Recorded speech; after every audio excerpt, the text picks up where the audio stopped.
Halo teman-teman, kita semua pasti ingin hidup di negara yang bersih dari korupsi kan? Tapi, tahukah kalian bahwa korupsi itu tidak hanya terjadi di tingkat pemerintahan, tapi juga di sektor bisnis, keuangan, bahkan investasi dana publik seperti yang terjadi pada kasus Asabri. Nah, sebelum kita membahas kasus Asabri, yuk kita pahami dulu 9 sifat anti korupsi yang harus kita tanamkan dalam diri agar menjadi generasi anti korupsi.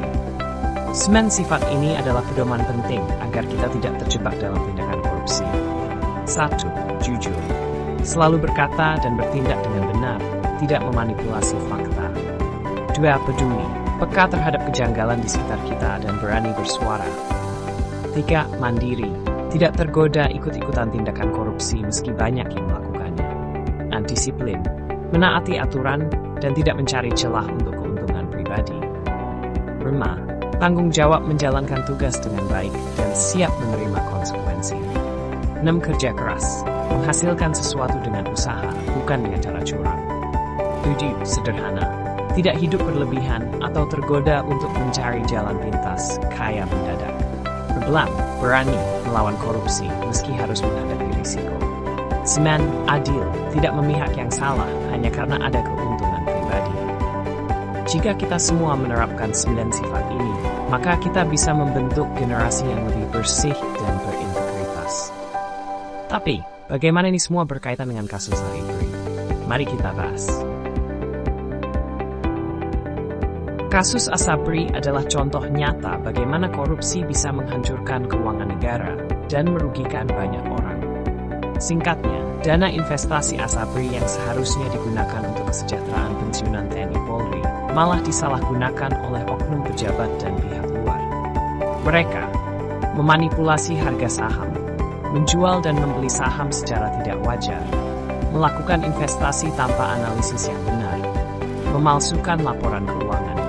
Akibatnya, negara rugi lebih dari 22,78 triliun. Angka besar 22,78 triliun muncul di layar untuk menegaskan besarnya kerugian.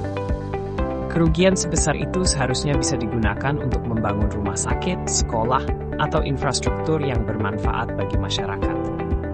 Jadi, apa yang bisa kita lakukan sebagai masyarakat agar kasus seperti ini tidak terulang?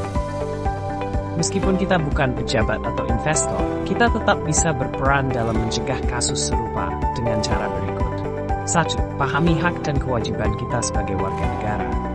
Kita bisa ikut mengawasi dana publik, misalnya dana pensiun, dana desa, dan anggaran lainnya. 2. Kritis terhadap pengelolaan dana pemerintah.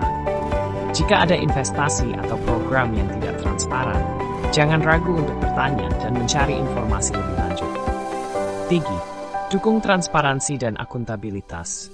Dukung lembaga yang berupaya meningkatkan keterbukaan keuangan dan kejujuran dalam investasi dana publik. 4. Laporkan jika melihat indikasi korupsi. Jika menemukan sesuatu yang janggal, kita bisa melaporkannya ke lembaga seperti KPK atau Ombudsman. 5. Tingkatkan literasi keuangan. Banyak kasus korupsi terjadi karena masyarakat kurang paham bagaimana keuangan dan investasi bekerja. Semakin kita paham, semakin sulit bagi oknum untuk memanipulasi. Teman-teman, korupsi bukan hanya tanggung jawab pemerintah dan penegak hukum, tetapi juga tanggung jawab kita bersama. Dengan bersikap jujur, kritis, dan peduli, kita bisa mencegah kasus seperti Asabri terulang kembali. Ingat, masa depan Indonesia ada di tangan kita semua. Jika kamu setuju dan ingin ikut membangun generasi anti korupsi, bagikan video ini ke teman-temanmu. Stop korupsi. Bersama, kita bisa.